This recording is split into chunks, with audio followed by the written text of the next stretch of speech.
Hey guys, it's your partner ArchieLuxury, and today guys I am doing a long overdue review. This is a review update for MS Fan. This is paid review 21QA149. Now he's a very interesting character. What a wonderful collection.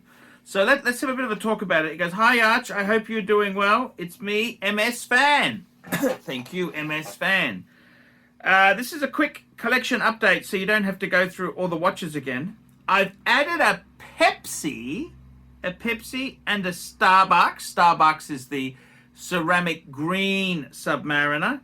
Also, I will sell 2 of the older Datejust, separate photo attached, and the Tudors, as they are not getting any wrist time and I want to fund the next purchase. A white dial ceramic Daytona. An OP41 and an OP31 are on the way hopefully next week. What colors do you suggest for the OP41 and the 31? Also, I can easily get a root beer within a month, but the gold polished links are a scratch magnet, unlike the steel Jubilee. So what shall I get instead of a rose gold day date 40 green dial? What should I get since the rose gold 40 day date green dial is almost impossible this year? Recently I decided not to put any more money into watches and only replace some pieces with some hotter models. Okie dokie. So this is it's got a very cool collection, MS Fan. So what do I think here? This is a bit of a, how do I put this? This is a bit of a update. It's an update. And, you know, this guy's got a magnificent collection. What do I think? That is a very good question there. Okay, so let's just have a look at some of the basics here. Let's firstly look at, he's getting rid of 2 tuners. He's got the Black Bay 41 blue and the Black Bay, the blue rotor. Oh, okay, gotcha, the rotor. Okay. Well, I gotta be totally honest with you. I myself got rid of my burgundy Tudor Black Bay, and I gotta say, it's a fabulous watch. They're amazing bang per buck, but I'm very much like you where I'm saying, hey, do I really need the Tudors when, in my case, I've only got 3 Rolex, but, you know, I see in your collection there you've got amazing hoard of pieces, but I understand the sentiment. Whether it's 3 Rolex you've got or more, you really say, well, do I really need the Tudors? And I gotta be totally honest with you, I understand the dilemma. I really do understand the dilemma. And I can see why you are getting out of these things. The Tudors, look, I think, I've got a lot of respect for Tuna. The problem is they don't always hold their own. You can actually lose money. I have discovered this,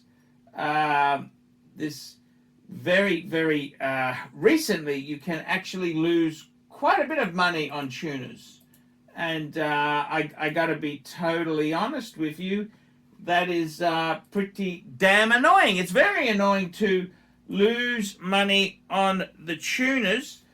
Then you've sent me, you will sell some of the older Datejust. Wow. I gotta be completely honest with you. I understand, okay, but you know what? Your Datejusts aren't that old there. Your Datejusts are pretty damn young. I don't know if I would be flipping them to get Oyster perpetuals. That's the only danger there. Would I be flipping them to get Oyster perpetuals?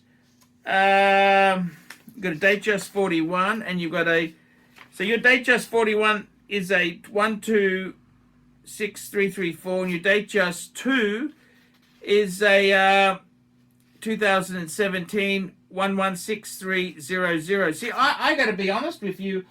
I'd rather keep the I would rather keep the Datejust than get the OP41. I think the danger is there. You're going into popular. Do you want popular or do you want the better watch? In my opinion, I love, you've got a beautiful blue dial, and you've also got a, what is it, a black dial. I got to be is it black, blue, and you don't tell me on the other one. Okay, but you know what I'm saying. You've got some really cool stuff. Oh, okay. Oh, you've got a few actually, don't you? Yes, you do. Sorry, you've got a few. Oh, you're going to get rid of both the Datejust 2s. Oh, 2015 or 2000. Sorry. That's okay. So the Datejust 2s, you got a 2017 blue and a 2015 Datejust 2 black. Okay, got you.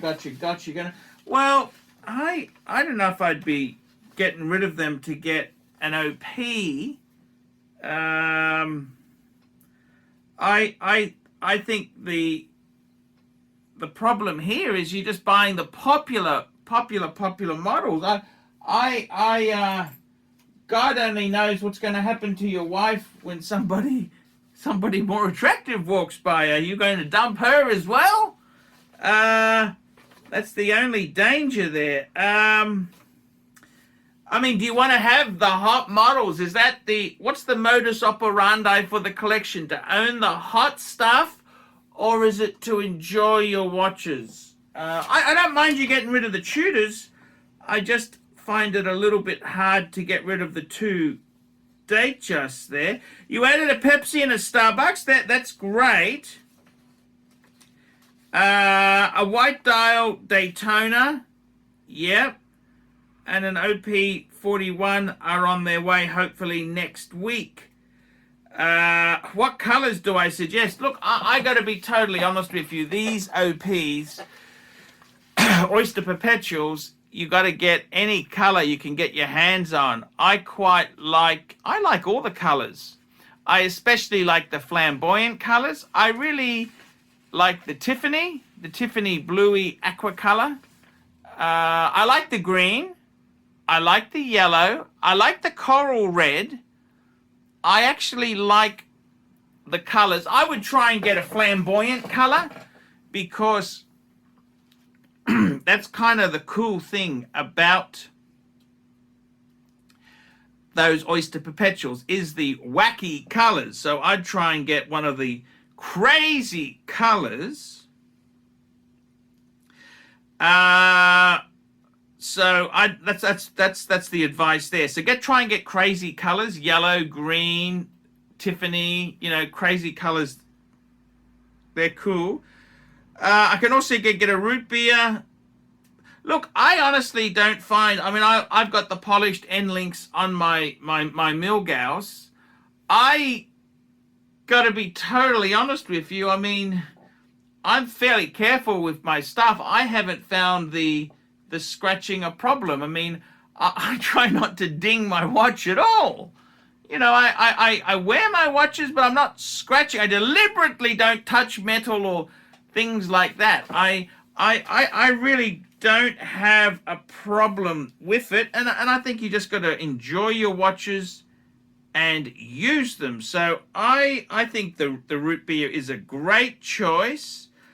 So I'd definitely, I reckon the root beer is a great watch. You asked me there, so what shall I get instead of the rose gold? Well, I gotta be honest with you there. I don't think you really need anything there. Recently, I decided not to put more money in, only replacing some pieces with hotter models. The problem with that philosophy, okay, you're going to have, is that tastes change and you sell out when they're not so hot anymore. That's the problem. you want to have the hot models, which I got to be honest with you. I mean, you've got an amazing collection. This is amazing, but do you want to get rid of a model just because it's not so hot anymore? I kind of think that might be the wrong way to go there. I don't think that's the way I'd necessarily be pushing it. You've got an amazing, just having a look at the collection here, just looking at the overall spread, the AP 15500, beautiful, don't sell that. You've already got in Daytona's a 2013 black dial. Yes, that's absolutely gorgeous. You've got a Pepsi. Yes, beautiful. You've got a Cermet. A Pepsi. I'm just having a look here. Pepsi. You've got a Pepsi. You've got a Batgirl. Yes. You've got a Starbucks. That's the Cermet. You've got the two-tone. Yes, I see that. You got a sub-date. That's the 40 mil. Yes, so this, like, for example, the sub-date, do you get rid of that for the 40? I kind of like the way you got a Starbucks, which is the 41, and you got the 40. I kind of like to have a bit of variance there. So if you follow your rules too closely, you'd be getting rid of that when it gets to... See, you could sell something that comes back. Explorer 1, yes, that's beautiful. That's the 39 mil. You've got the Datejust. Okay, you've got quite a few Datejust. Oh, I see them here now. The Datejust 41, okay, beautiful. That's on the Jubilee. Then you got Datejust 2 on the Oyster blue dial. See, I don't know if I'd want to sell that. Why would you sell that to get a bloody Oyster perpetual? I mean, an Oyster perpetual is a nothing. I know they're trendy because of their funky colors, but I'd rather have the Datejust 2 blue. I reckon that's a classic. So I reckon that size could become valuable in future. Then you got a black dial Datejust 2. That's actually a beautiful. See, I'd rather have those two than Oyster perpetual. I know you want to get one for the wife, the 31, but you know what I'm saying? The tuners, yeah, let the tuners go. The tuners, I understand. You got a Speedmaster Professional, yes. You got the the Tag Heuer, the Monaco. That's the Caliber 11, yes. You got that Longines. See, the Longines is garbage. I would piss that off. That's a nothing. Get rid of the two Tudors and the Longines, sure. But I got to be completely honest with you. I kind of have thought about this for a while. That's why I didn't rush out with this reply. I didn't want to lick your ass sort of reply where I tell you everything's great because you sent me a lot of money. I want to tell you the truth. I think your collection is amazing. It's absolutely amazing. It is an amazing collection. The only thing that kind of I'm a bit worried about is the fact that you want to replace things as they become less popular with the trendy stuff. I mean, I kind of like to have a bit of loyalty. If the Datejust 2's been good, why do you have to sell it just because it's not so cool anymore? And I think you could sell them off, then they have a rebound. And, you know, what's to say the maxi case on the Submariners, people don't say, oh, yeah, the maxi case. So if you sell the less popular ones, when it comes back, you've already gotten out of it. That's what worries me a bit. So I got to be honest with you. Looking at the collection, it's beautiful. Piss the two Tudors off. Piss the Longines off. I think, so let's just go through it. You've added the Pepsi and the Starbucks. Yes. Beautiful. They are two beautiful watches. Also, I will sell two of my older Datejust. I don't know if that's a good idea. And the Tudors. The Tudors, fair enough. As they're not getting much wrist time. What does that have to do with anything? I mean, if you want to get wrist time, just have one watch. That's the way you do that. A white dial ceramic Daytona. Well, that is a very cool watch. Massive premium, hard to get. OP40. I mean, the OP41's not a bad watch. The OP31's not a bad watch. But I don't know if I'd be selling 22 Datejust 2s to be funding that, because they're a better watch. They're a better watch. You're going to sell those and get the popular. I don't know if I'd be doing that. That's my own opinion. I mean, look, I could blow smoke up your ass and say, yeah, man, it's all cool, but I got a bit of a problem with you selling things just because they're not in at the moment, because when they come back in later, you've already sold them. So you're selling at the worst possible time. So lovely collection. Can't argue with that. I disagree. I reckon the root beer, I'd give it a squirt. The root beer is a great watch. Nothing. And look, the polished center link. Look, man, you've got to be careful with all your watches. It doesn't matter if it's polished or not. I try and be careful with all of them. The rose gold day date 40. Whew, my God. See, I kind of like your collection for being mainly steel.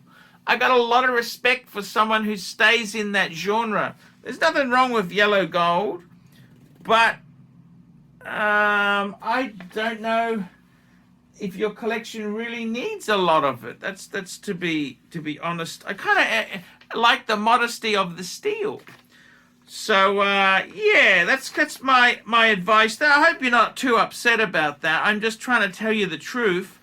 I don't know if I'd be selling some Datejust 2s to be funding some boring Oyster perpetuals. They are really cool, but I don't know if I'd be doing that. So guys, tell me what you think. Put some comments below, guys. Like, subscribe, tell your friends. Remember, I can't survive on Google Ads solely. I reply, and I need these paid reviews. Paid reviews is the way I survive. Without the paid reviews, it's very hard for me to survive. I can't survive on the Google. I need to survive on the paid reviews. Okay, guys, we'll see you in the next one. Hi guys, ArchieLuxury, and who do I recommend in America? In America, who do I recommend for quality pre-owned wristwatches? David SW, David SW, David SW. Go to davidsw.com. He is the best, the greatest pre-owned dealer in all of the United States of America. David SW, David SW, David SW. Like, subscribe, and tell your friends, and don't be afraid to get a paid review. $50 for a paid review. It helps me stay full-time on YouTube, and I will see you in the next one. $50 paid review. I can't survive on Google Ads. I need your support. And guys, you could also sponsor me on Patreon. Patreon allows you to pay as little as $1 a month to keep me on YouTube. Hey guys, ArchieLuxury. Who do I recommend for watches in Brisbane and Sydney? Vintage Watch Co. That's correct. Vintage Watch Co. in Brisbane Arcade in Brisbane and the Strand Arcade in Sydney. Vintage Watch Co. Brisbane and Sydney. Ronnie, I've known him since the late 90s. Ronnie is a top bloke. Luke is a great guy. Vintage Watch Co. That is who I recommend in Australia. Check out Vintage Watch Co. and the guys' amazing range of watches. They also do service and repairs. Vintage Watch Co. That is where the Pontiff goes. You know, some of my Pateks came from Vintage Watch Co. That's right, guys. Vintage Watch Co.